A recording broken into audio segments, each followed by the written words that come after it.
Monsieur le ministre d'État, bonsoir. Bonsoir, Monsieur Ondele. Une question d'échauffement, monsieur le ministre d'État. Où étiez-vous le 15 août 1960? Et que faisiez-vous? Ah, le 15 août 1960, on était encore des jeunes élèves. Hein. Je crois que on était en vacances. Hein. J'étais à Makwa et on était en vacances ici à Brazzaville. Ah oui, vous étiez séminariste.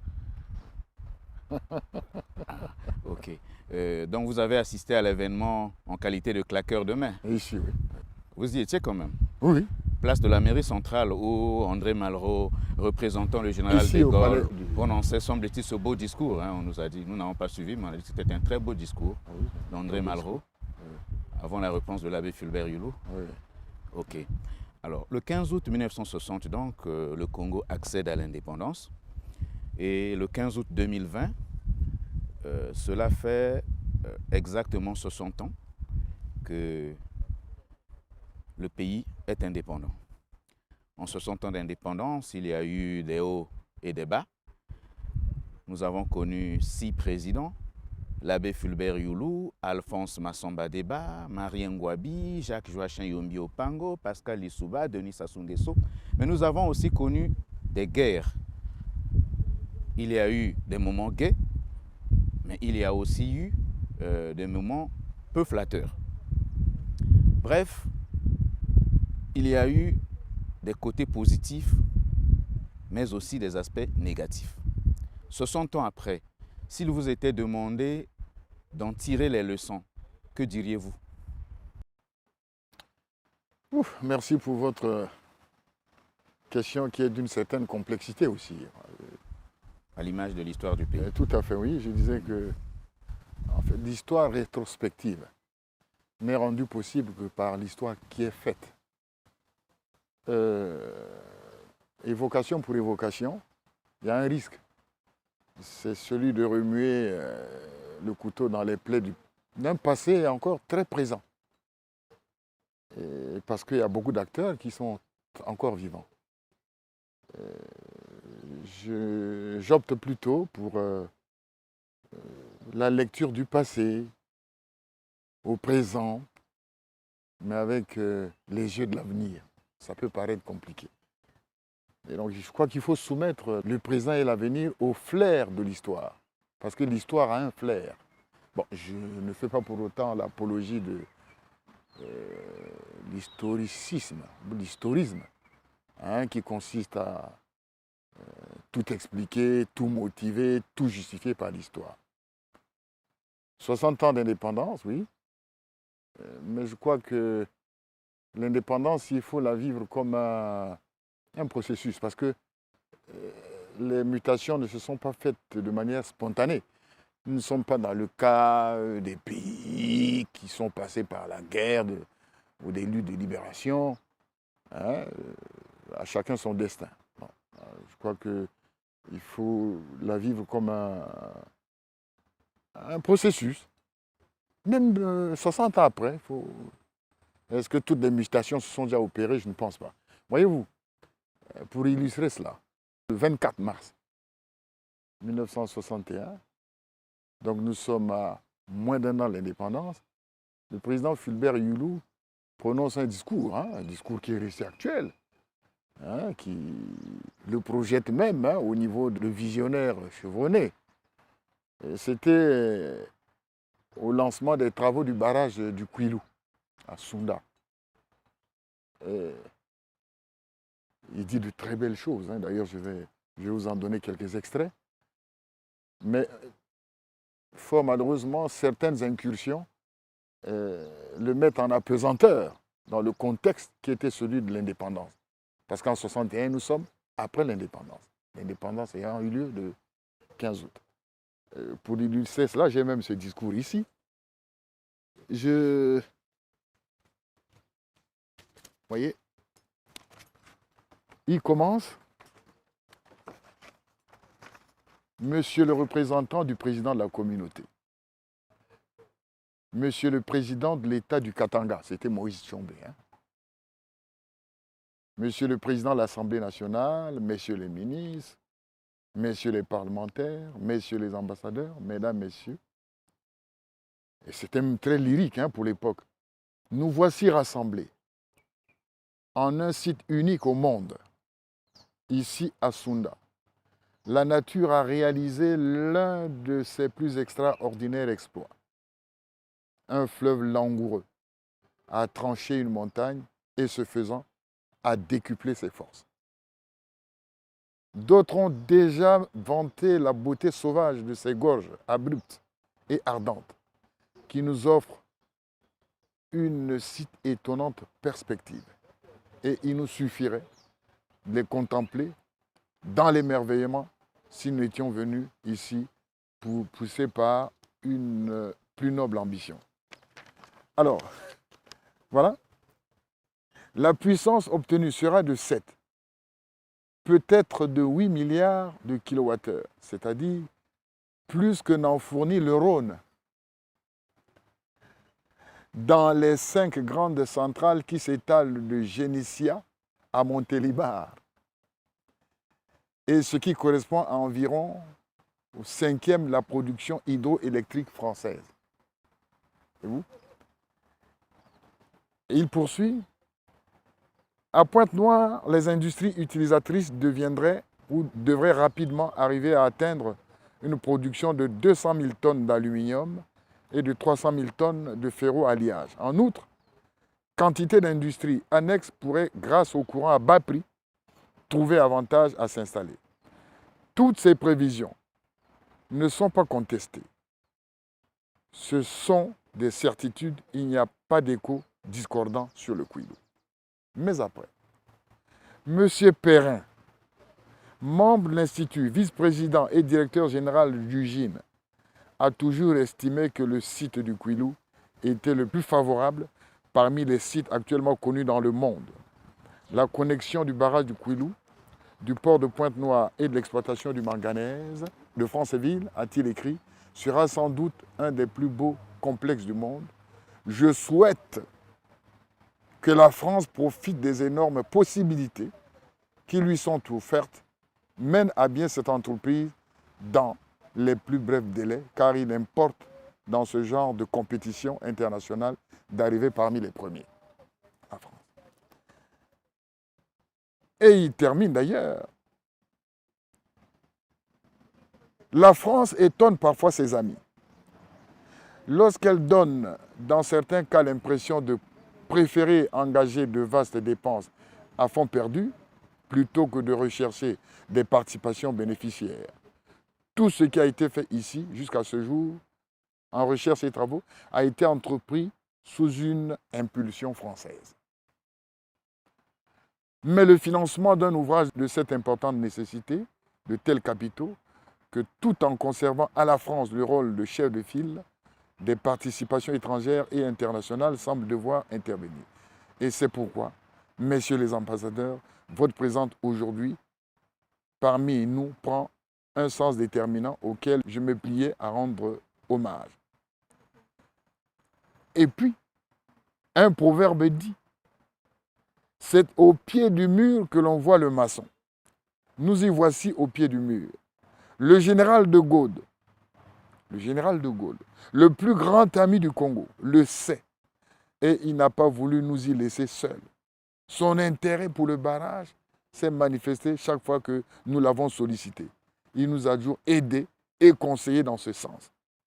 Aujourd'hui encore, le président de Gaulle s'est fait représenter par M. Maurice Bokanowski, ministre des Postes et Télécommunications de la République française et maire d'Asnières, fils lui-même d'un célèbre ministre de la Troisième République épris d'idéal et de progrès.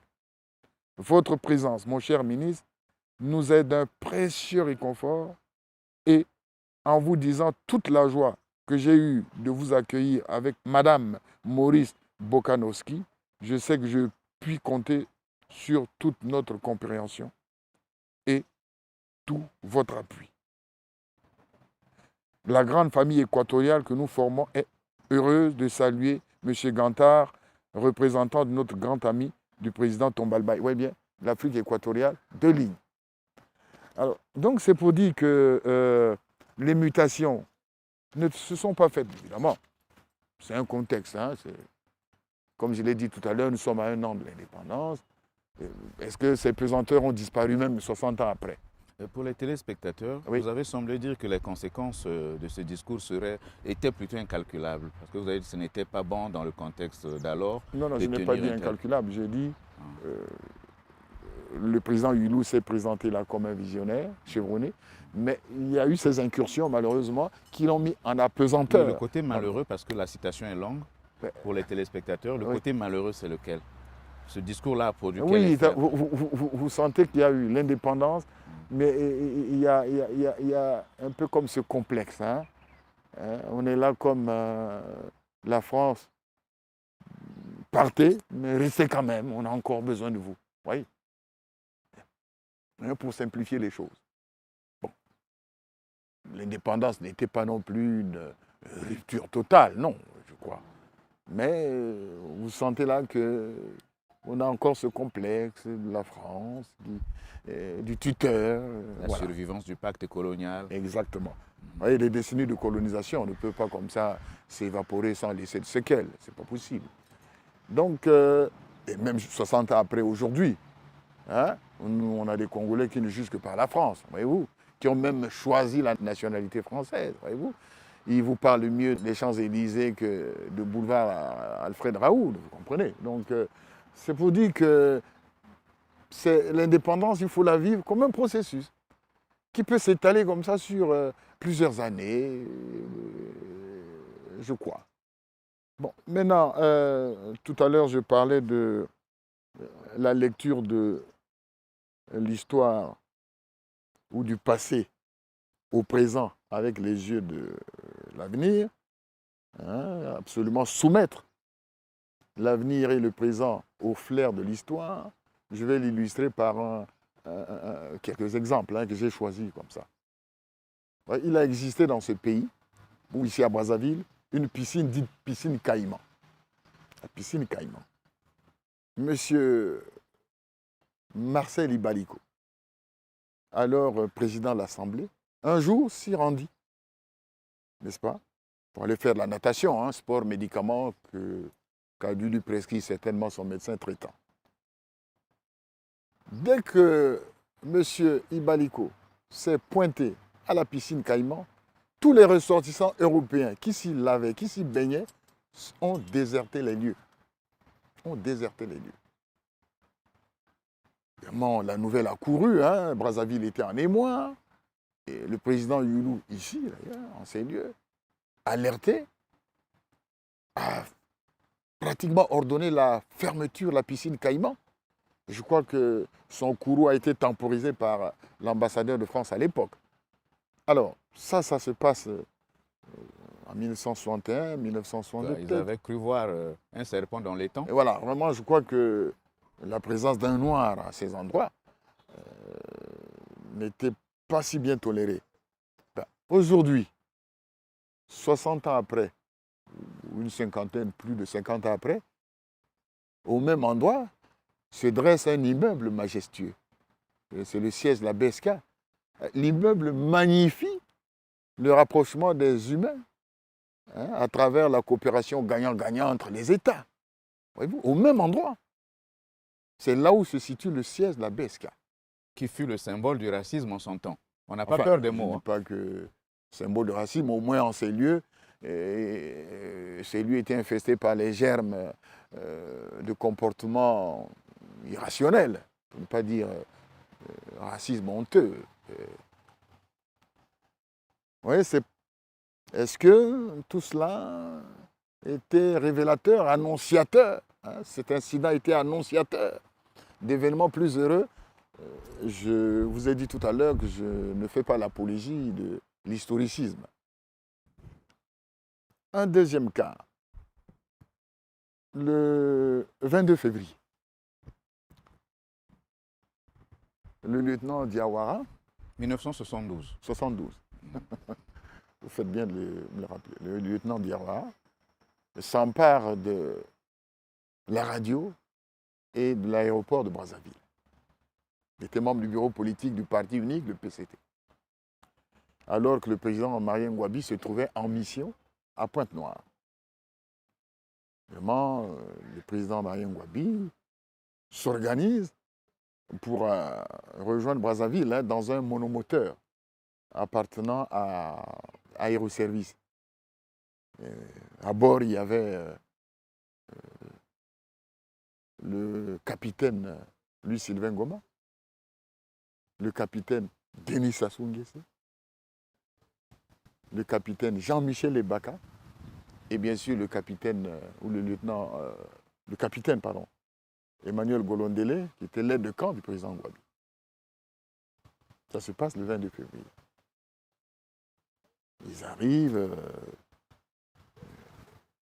c'est une zone un peu brumeuse, il y a beaucoup de brouillard. Ils font le tour d'Igné et amorcent un atterrissage périlleux à partir de Yé. Et je ferai la liaison tout à l'heure. Ils prennent la Lima à partir de Yé. Périlleux parce que, bon, on est quand même sur une route avec les nids de poules, les accotements des arbustes. Enfin, tant bien que mal, ils atterrissent et ils roulent et vont s'immobiliser à Igné. Et pour l'histoire, parce que, vous voyez, quand on fait des témoignages, on ne vient pas brasser du vent. Comme ça, la fois passée, vous m'avez même interrompu alors que j'étais en train de lire quelques archives. C'était pour vous permettre de rebondir. De rebondir, bon. Ah ouais. Alors, je vais vous lire comment M. Kinzé Martin. Kinzé Martin, c'est un agent des eaux et forêts à qui le président Marien Ngouabi avait remis un message pour aller remettre au chef d'état-major général, qui fut le commandant Joachim Yombi Opango. Alors, je lui avais à l'époque demandé d'immortaliser l'événement dans un rapport écrit, il est là, manuscrit. Alors, il dit ceci. Le fil des événements du 22 février au kilomètre rouge. Ce 22 février 1972, la Voix de la Révolution avait interrompu le cours normal de ses émissions pour ne jouer que de la musique révolutionnaire. Je me suis demandé que se passe-t-il encore. Sous un temps triste, plein de brouillard, nous nous rendîmes au chantier situé à 11 km du camp. Au fil des heures, le temps s'éclaircissait et le soleil commençait à envoyer ses premiers rayons pour faire disparaître ce brouillard, comme pour faciliter la vue à ceux que je pouvais appeler les aventuriers du monomoteur piloté par un expatrié blanc. Il était 13h30 environ, au moment où je me trouvais à la cuisine avec mon compagnon de table, un enseignant.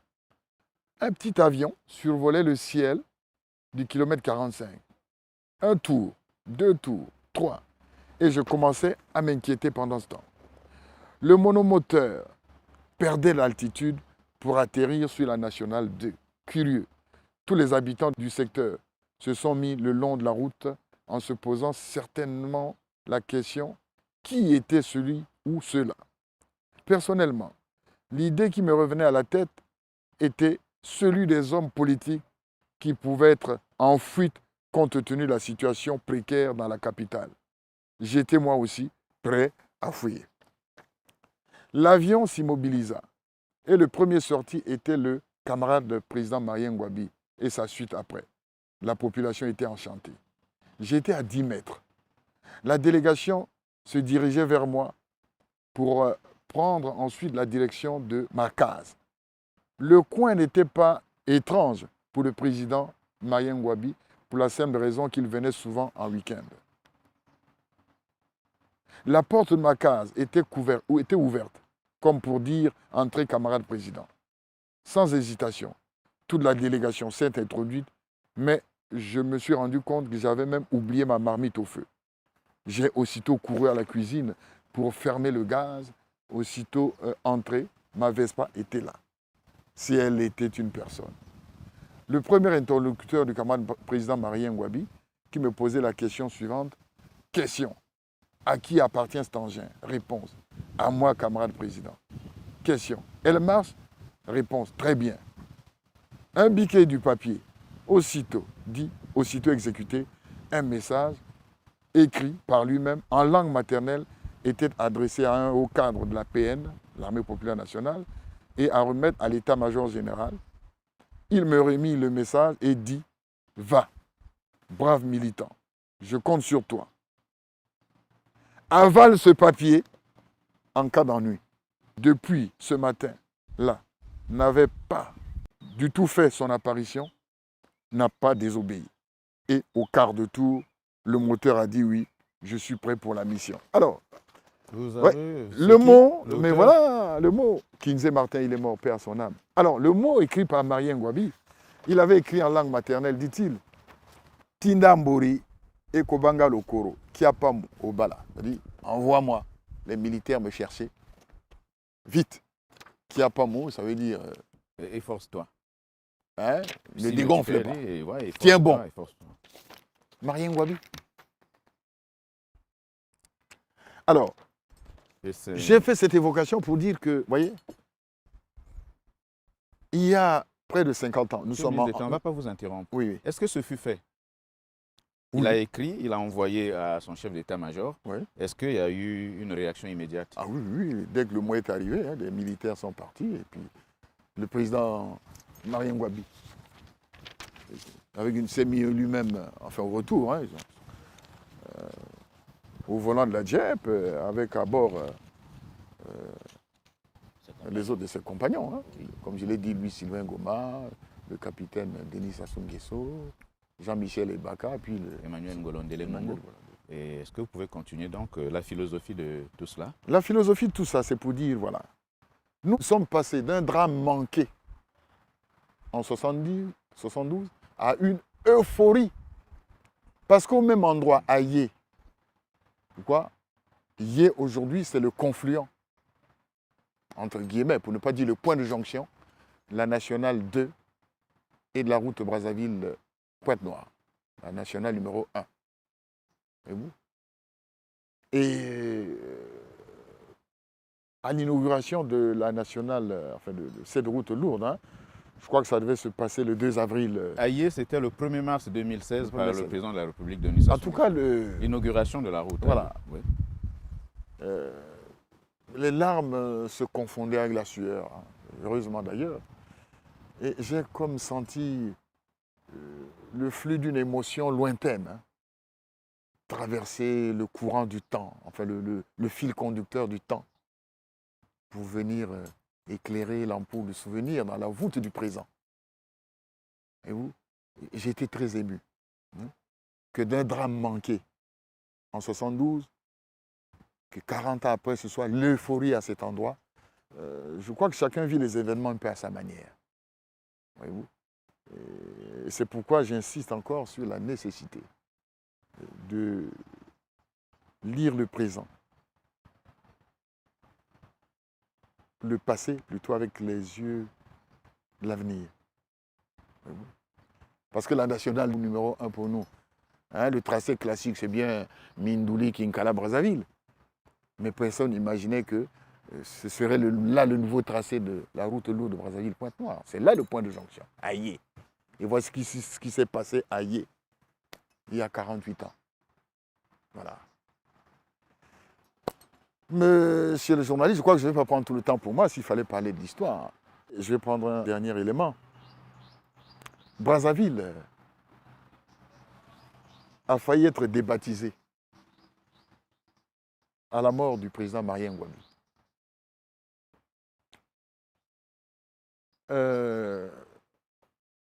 Évidemment, l'émotion était telle que des suggestions fusaient de partout. Nous reçûmes beaucoup de suggestions et celle qui retint le plus notre attention fut celle du professeur Pascal Lissouba. Voici ce que écrivait le professeur Pascal Lissouba le 19. Hein, l'assassinat du président Marien Ngouabi a eu lieu le 18 mars. Et le 19, le professeur Pascal Lissouba écrivait ce mot. Aux camarades commandants, chef d'état-major général.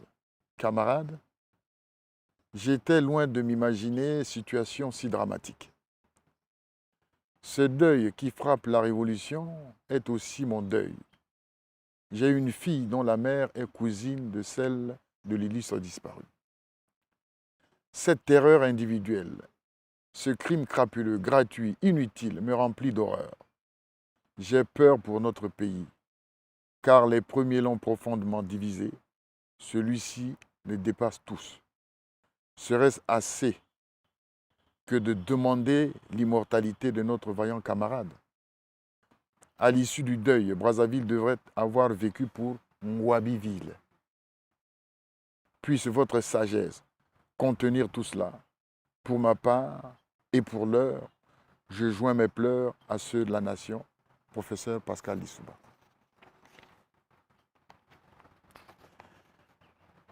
Évidemment, suggestion, l'émotion étant alléchante, il y a eu... Le débat a commencé au niveau, à notre niveau, au niveau de la direction, qui fut le CMP. Et puis après, bon, un peu de calme. La priorité était plutôt les obsèques du président Marien Ngouabi et les enquêtes. Mais un peu plus tard, discutant sur l'immortalité, il fallait bien immortaliser, panthéoniser le président Marien Ngouabi, la question est revenue. Bon, Brazzaville, Ngouabiville, ce serait quand même... Bon, Brazzaville, c'est quand même toute l'histoire. C'est aussi la mort de Marien Ngouabi aussi, c'est de l'histoire. Alors, en ce moment-là, on s'est dit, bon, non, c'est bien, mais prenons plutôt l'université de Brazzaville. Parce que, à cause du lien que le président Marien Ngouabi entretenait avec l'université, vous savez qu'il faisait la recherche sur l'énergie solaire. Et on a décidé que l'université de Brazzaville porte le nom de Marien Ngouabi. C'est ainsi que l'université de Brazzaville, anciennement centre d'enseignement supérieur de Brazzaville, est devenue l'université Marien Ngouabi. Et vous, c'est toujours important de le savoir, et surtout pour vous, les jeunes générations, il est important de le savoir. Et il n'y a pas eu que cela. Et on avait aussi retenu que 2 ouvrages puissent porter le nom de Marien Ngouabi. On l'a venu Marien Ngouabi à Talangaï. Et puis l'avenue des Popos à Mongali, oui. Voilà. Celle qui traverse Mongali va jusqu'à la rue Mbaka. C'est ça. Bon, malheureusement, mais beaucoup de gens ne le savent pas, mais c'est aussi une avenue Marien Ngouabi. Marien Ngouabi. Mais continuez de t'appeler l'avenue des Popos. Enfin, c'est aussi une avenue de Marien Ngouabi. Donc voilà, on m'a dit que je ne suis pas le seul, nous sommes nombreux. Je ne vais pas m'accaparer tout le temps. Je disais que, vous voyez, on parle d'indépendance.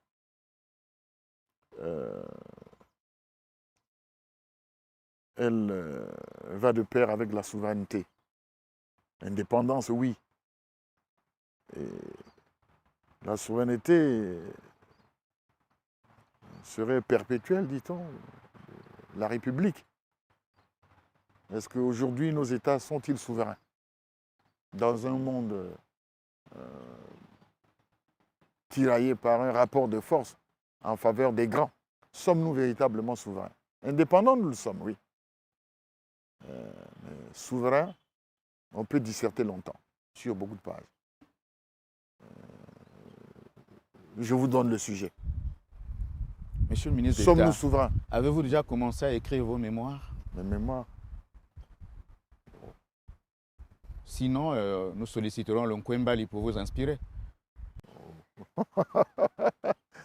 Bon, mais enfin, vous savez, c'est... On peut écrire, mais on n'écrit pas tout. Voyez-vous, les mémoires du général de Gaulle, c'est peut-être sur 2 tomes. Oui, 2 tomes. Et pourtant, de Gaulle a beaucoup fait. Mais on ne peut pas tout écrire. Je crois que je vous demande parfois un peu de sagesse, un peu d'humilité. Approchez ceux des anciens qui savent. En dehors des écrits, vous en apprendrez beaucoup. Merci pour la promesse et pour le rappel.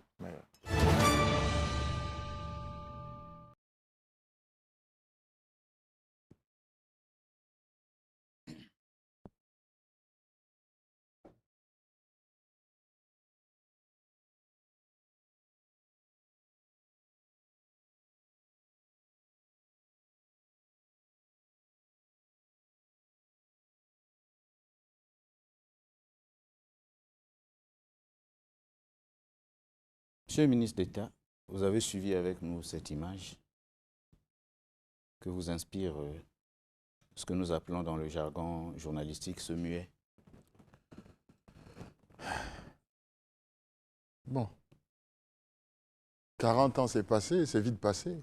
Mais je crois que les 40 ans n'ont pas réussi le miracle d'éroder les émotions que nous avions ressenties à cette époque. Ouais. Michel Ngakala, le président Denis Sassou Nguesso en train de pleurer alors qu'il lisait l'oraison funèbre. Il était dans l'émotion. C'est à lui qu'on avait confié l'organisation des obsèques. Florent Tibar, le 18 mars 1977, le président Marien Ngouabi est assassiné. Un comité militaire du parti est mis en place, nous l'avons dit. Et ce comité militaire est destitué le 5 février 1979. Ben, c'est bien ce genre d'émission. Vous savez que je vais peut-être introduire mon propos par quelqu'un qui n'a rien à voir avec le 5 février. J'ai ici Cicéron. Et qui dit si bien que l'histoire est le témoin des siècles,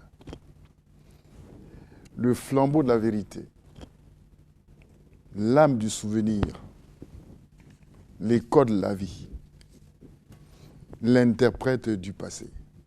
Historia magistra vitae, disait-il en latin.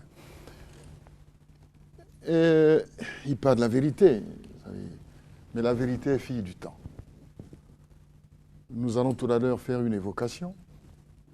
Nous allons utiliser des mots, M-O-T-S pour expliquer des mots, M-A-U-X. Mais comme disent les juristes, durer la loi, mais c'est la loi. À leur instar, je dirais durer l'histoire, mais c'est l'histoire. Alors, ici, nous sommes 3. En réalité, nous serons 4. 4 pas avec un esprit, hein, mais avec des archives. Et qui vont parler de la documentation, qui va parler autant que nous, sinon plus que nous. Parce que, dit-on... Pourvu que nous sachions la consulter. Oui, je vous assure. On prendra tout le temps. Comme qui dirait, qui prouve trop. C'est vrai, ne prouve rien, mais qui ne prouve rien, ne trouve rien non plus. Monsieur le ministre d'État, est-ce que c'est pour nous dompter déjà au point d'accepter docilement ce que vous allez dire ou vous voulez... Voilà. C'est une sorte de dissertation qui ouvre cette émission. Dissertation, il faut bien disserter, atterrissage en douceur. Parlez-nous quand même de la chronologie des faits. J'en viens, vous êtes si pressé. Donc le 18 mars, nous revenions de l'hôpital militaire. Quand je dis nous, c'est le commandant Sassou Nguesso, ceux qui l'avaient rejoint, quelques cadres et quelques militants, à l'hôpital militaire pour aller voir ou se convaincre de la mort du président Marien Ngouabi à la suite de blessures par balle. Nous sommes repliés sur le quartier général, où se trouvait bien sûr le ministère de la Défense. Je signale qu'à cette époque, le commandant Sassou Nguesso est ministre de la Défense chargé de la commission permanente à l'armée. Nous nous sommes donc repliés au siège du ministère de la Défense.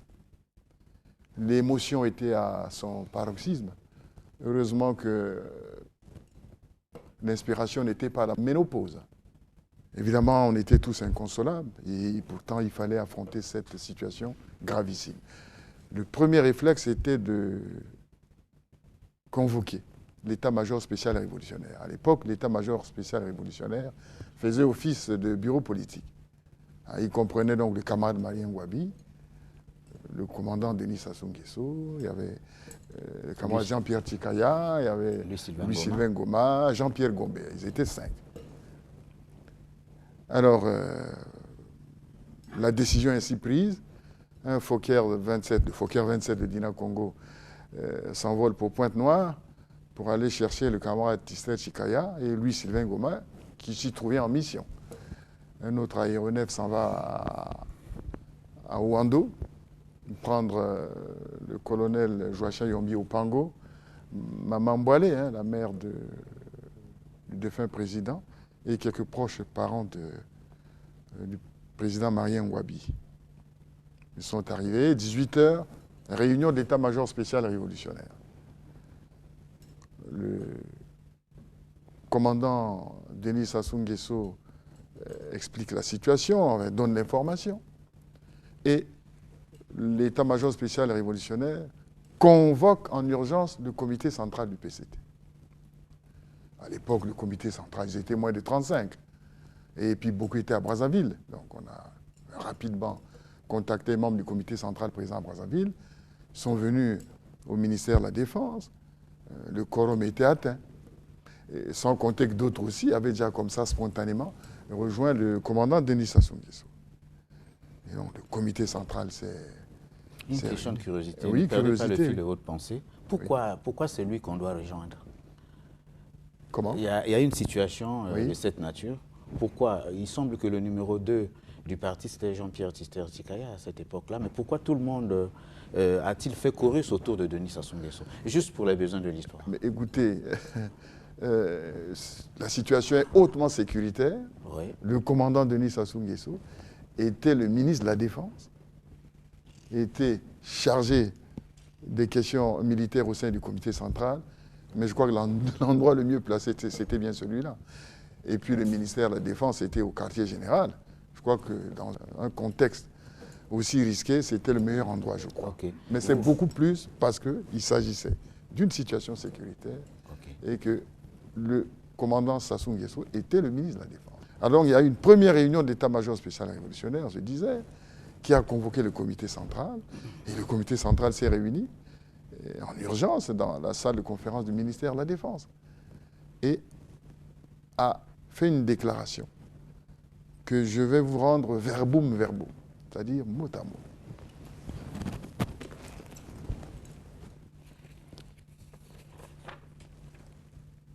Et ce communiqué, cette communication a été lue au micro de Guy Noël Sam pour le compte La Voix de la Révolution par le commandant Sassou Nguesso. Peuple congolais, il y a quelques jours, le chef de la Révolution, le camarade Marien Ngouabi, annonçait au cours du meeting marquant la célébration de l'an 12 de l'Union révolutionnaire des femmes du Congo, place de l'hôtel de ville de Brazzaville, la tenue très prochaine des assises du 3e congrès extraordinaire de notre jeune et dynamique parti, le Parti congolais du travail. Chaque Congolaise, chaque Congolais sait que le 3e congrès extraordinaire du parti devait doter notre pays d'institutions révolutionnaires stables afin de donner un élan nouveau à la lutte de libération que mène notre peuple.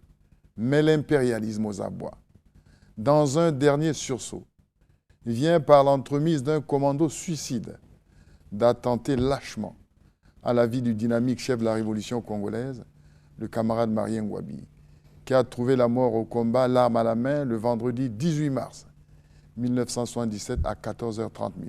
Aussi, compte tenu de la situation qui prévaut, le comité central du Parti congolais du travail a-t-il décidé au cours de sa réunion de ce jour de déléguer plein pouvoir à un comité militaire du parti composé de 11 membres qui aura pour tâche de préparer les obsèques nationales, de gérer les affaires d'État et d'assurer la défense, la sécurité du peuple et de la révolution, et ce jusqu'à nouvel ordre.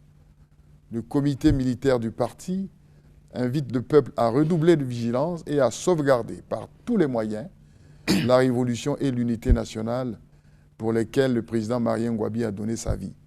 Un deuil national est décrété pour une durée d'1 mois à compter de ce jour, vaincre ou mourir, tout pour le peuple, rien que pour le peuple. Nous sommes là. Et le même jour, parce que le communiqué a été lu le soir, mais publié le matin. Et le lendemain, le 19, le camarade Tister-Tchikaya prend un acte, en tant que bien sûr permanent du parti, acte numéro 5, PCT, du 19-3-1977, portant création du comité militaire du parti et fixant ses attributions.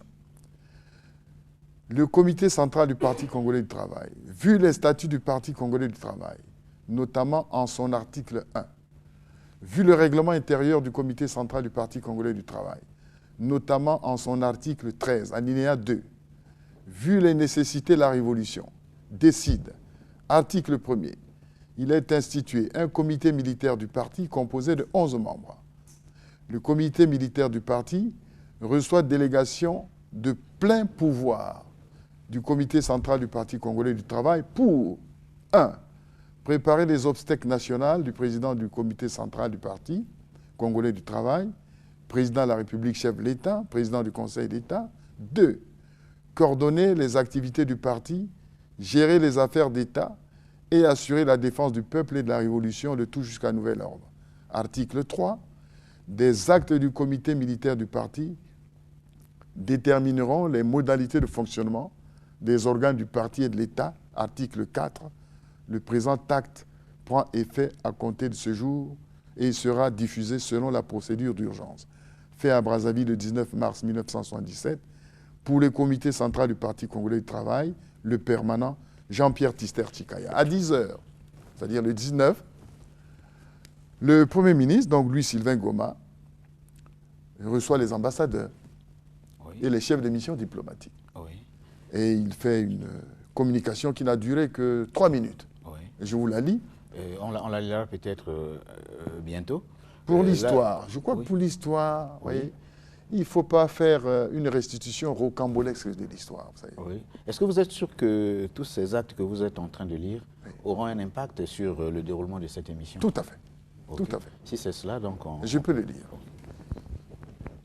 Messieurs les ambassadeurs et chefs de mission diplomatique, au nom du comité militaire du parti, mis en place dans la nuit d'hier par le comité central du Parti congolais du travail, avec délégation de tous ses pouvoirs, et au nom du gouvernement, nous avons le très douloureux devoir de vous annoncer officiellement la mort brutale du camarade Marien Ngouabi, président du comité central du Parti congolais du travail, président de la République, chef de l'État.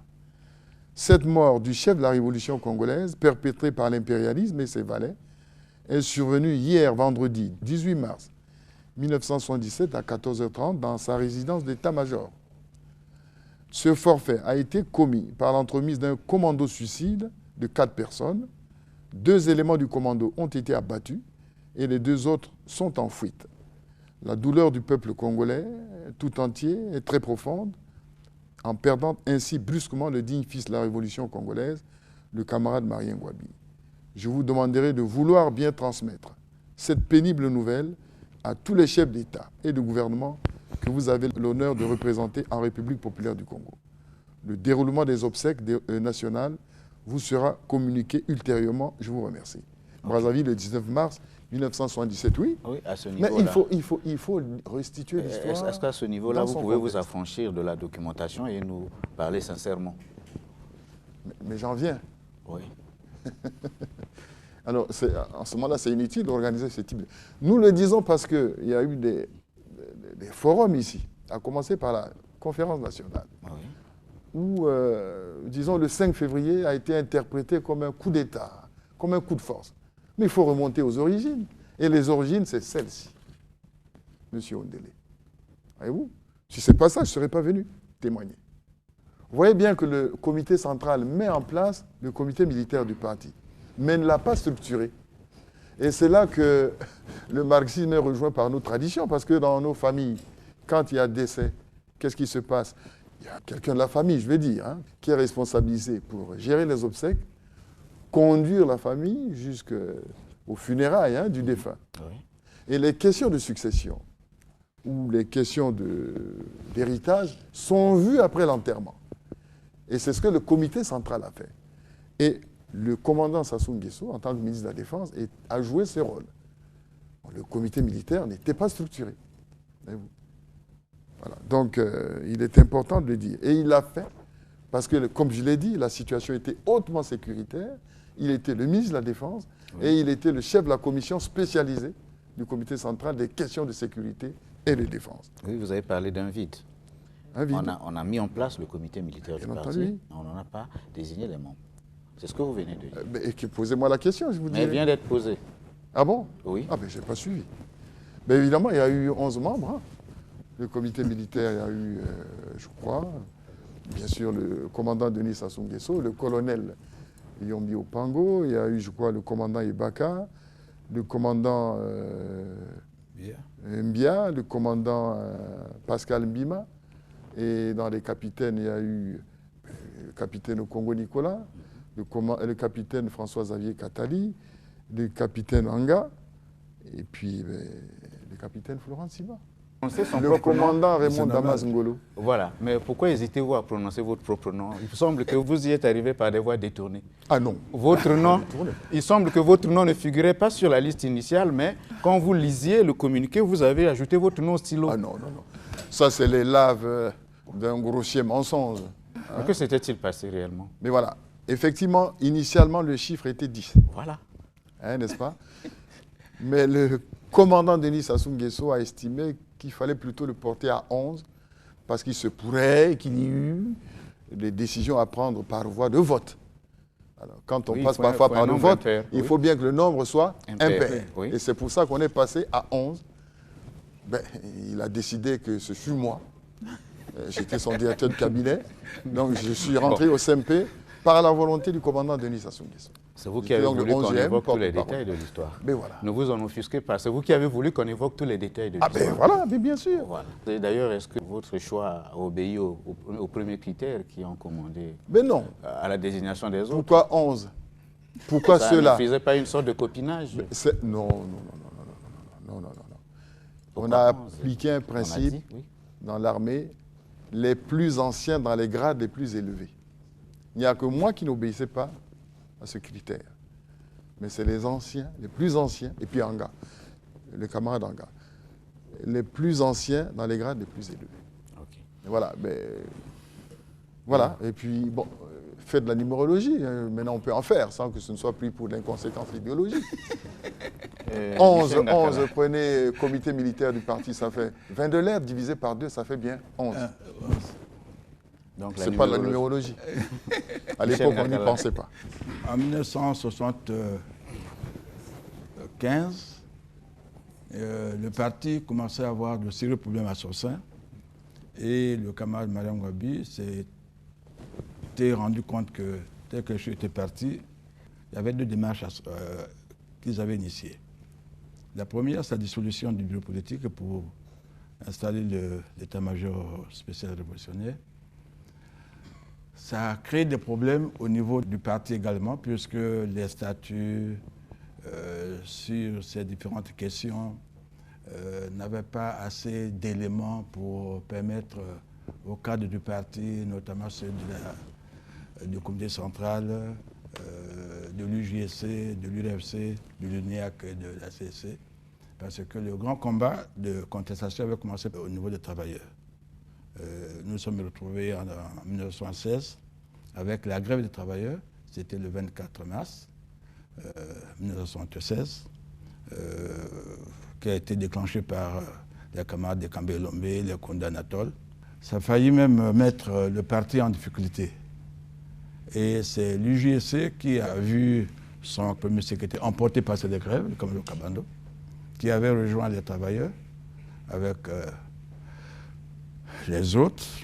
Et après cette grève, le cas Mariam Gwabi n'avait pas un autre chemin que de faire que le parti soit relancé par deux événements. La conférence nationale du parti, qui a pris beaucoup de temps, et qui a décidé de ce que nous devions aller au 3e congrès ordinaire. Après, l'UJC était obligé de tenir une session du comité central extraordinaire, et à cette session, on était obligé d'amener Kayangombe Jean-Pierre comme premier secrétaire de l'UJC. Au niveau de l'UJC APN, les camarades se sont retrouvés pour désigner l'un des cadres qui devait à principe intégrer le secrétaire permanent. Et c'est le choix porté sur le nom de Kayangakala que je suis. Le Kayang Florent Siba qui a proposé mon nom, avec le Kawananga Jean-Pierre, Gango, Eba Sylvain, Bouti Fidèle. Donc voilà comment je me suis retrouvé le 30 mars 1976 au niveau du secrétaire permanent, chef de la protection juvénile et de la formation paramilitaire. Maintenant, chemin faisant, nous nous sommes retrouvés face à l'assassinat. Donc, on n'a pas pu tenir le congrès qui était décidé par la conférence nationale du parti. Monsieur Florent Tsiba. Monsieur Ondélé, oui, nous sommes là à une évocation très importante. L'histoire est une perspective sur l'avenir. Et l'avenir est un horizon qui doit être scruté en permanence par les jeunes. Et nous sommes là en train de leur léguer des segments de l'histoire. Et lorsqu'on le fait, on doit le faire en toute responsabilité et pas de manière folklorique. Et lorsque nous faisons référence aux documents, c'est parce que je crois que c'est Jean-Paul Sartre qui disait que l'histoire n'est que l'historien. Mais pour éviter que l'histoire ne soit l'historien, il faut plutôt faire parler les documents s'il y en a. Sinon, chacun peut décrire l'histoire à sa manière. Nous vous donnons l'occasion Alors donc, laissez-nous le temps, la possibilité de restituer l'histoire le plus objectivement possible. Nous ne sommes pas à l'oral du bac. Question-réponse, non. Donc, laissez-nous vraiment restituer les faits tels qu'ils étaient. Il ressort de votre exposé de tout à l'heure que la situation était hautement sécuritaire. À l'époque, vous utilisiez même un terme, une expression hautement militaire. C'est ça qui justifie l'utilité du comité militaire du parti, alors que le pays était régi par une constitution que vous avez abrogée au profit d'un acte fondamental. Bon, prenons par exemple l'abrogation. J'insiste sur le fait que le comité militaire est mis en place par le comité central. Il y a même un acte du camarade-tiste. Oui, c'est lu, vous l'avez lu. Voilà. Je crois que c'était beaucoup plus pour lutter contre les règlements de compte qui commençaient à se faire jour, notamment dans certains quartiers de Brazzaville. Mais est-ce que ces idéaux fondateurs ont été respectés? Mais écoutez, l'assassinat ou la disparition des chefs dans ces conditions expose les populations à des risques de confrontation interethnique. Et les exemples sont légion dans l'histoire. Je vais commencer par Jules César. Voyez-vous? Il arrive superbe avec sa toge pourprée au Capitole. Et brutalement, 20 sénateurs se ruent sur lui, le transpercent de 23 coups de poignard. Et en tombant, il reconnaît son fils adoptif. Et d'où cette célèbre expression « Tukokwe, brouté, mi-fili, vous aussi, mon fils Brutus ». Et vous saviez que Brutus était le fils adoptif. Enfin, de plus en plus, les historiens disaient que c'était son fils né de ses amours avec Servilia. Mais le soir même, Rome est rentrée dans la guerre civile. Et les Brutus, Cassius ont fui, même s'ils se sont suicidés par la suite. La Première Guerre mondiale est partie de l'assassinat de l'archiduc de Sarajevo. 28 juin 1914. Voilà, exactement. Le prince héritier François Ferdinand. Voilà, François Ferdinand, Oui. voilà, héritier de l'Empire austro-hongrois. Oui. Merci, vous avez vraiment bien étudié votre... alors, il était assassiné par un jeune nationaliste serbe de Bosnie. C'est le déclencheur de la Première Guerre mondiale. Le génocide du Rwanda a bien un lien avec la mort de Habyarimana. Alors, chez nous, Marien Ngouabi est assassiné à 14h30. À 16h, un officier de grand renom, Kim Kaya, le capitaine Kim Kaya, trouve la mort accidentellement lors de son interpellation par la force publique. On était vraiment au bord de la guerre civile. Michel, Voilà. un complément. C'était un moment où on devait créer toutes les conditions pour éviter que le pays rentre dans une guerre civile. Il y avait des signaux qui allaient dans ce sens. Raison pour laquelle le comité central du parti, qui a mis en place le comité militaire du parti, a tenu compte de cette situation et de la présence du colonel Yombi avait sa place dans ce comité militaire du parti. On reste avec vous. L'instance transitoire mise en place s'appelant comité militaire du parti. Comment a-t-elle fonctionné vis-à-vis du parti, je parle de cette instance-là, est-ce que cette instance-là était en harmonie avec les postulats du Parti congolais du travail? Non, les missions du comité militaire du parti venaient d'être lues par le commandant Florent Tiba, par un texte qui a été signé par le commandant Sikaya, qui était la deuxième personnalité de l'état-major spécial révolutionnaire. Donc, c'était lui, au nom du parti, qui avait la mission, au nom du comité central, de déterminer les missions du comité militaire du parti. Quand c'est défini par le comité central du parti, ça s'imposait aux camarades membres du comité militaire du parti. Et le président Yombi était le président. Et le problème que le président Sassou avait posé, où la base du parti, que ce soit dans l'armée, à l'UJC, au niveau des travailleurs, tout le monde le voyait prendre la tête du pays après la mort de Kamara Ngouabi. Il dit non, c'est le Congrès qui doit élire le président du comité central. Il est dans la perspective du Congrès extraordinaire. Quelque chose qui ne peut pas lui permettre d'être président. Parce que c'est en dehors du parti. La mort de Kamara Ngouabi n'était pas un congrès. Vous avez vu comment il a le réseau funèbre, dans quel état. Et sur ces questions, tout le monde lui a donné raison par la suite. C'est maintenant au parti de voir comment aller au congrès.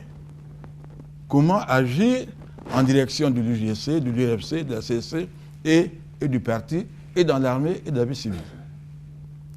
C'était la question qui s'était posée. Et lui, il avait raison de ce point de vue.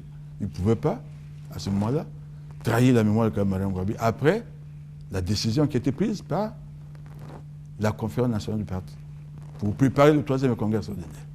Florent Tiba. Oui, il y a une sous-question, hein, c'est le fonctionnement interne du CMP. Bon, disons que, s'agissant du CMP, pour parler un peu comme en biologie, l'ADN du CMP portait déjà sur lui le gène du mouvement du 5 février. Oui. Notamment lorsqu'on parle de jusqu'à nouvel ordre. Jusqu'à nouvel ordre, c'est une échéance clairement obscure. Voyez-vous ? Jusqu'à nouvel ordre, chacun l'a interprété à sa manière. Donc du coup, il y en a qui se sont mis dans la logique du temporairement provisoire ou provisoirement temporaire, et d'autres dans la logique du temporaire ou temporairement temporaire. Au moins, alors en ce moment-là, il s'est cristallisé deux lignes diamétralement opposées, et progressivement, le CMP s'est enfoncé dans une espèce de concordance discordante. Voyez-vous ?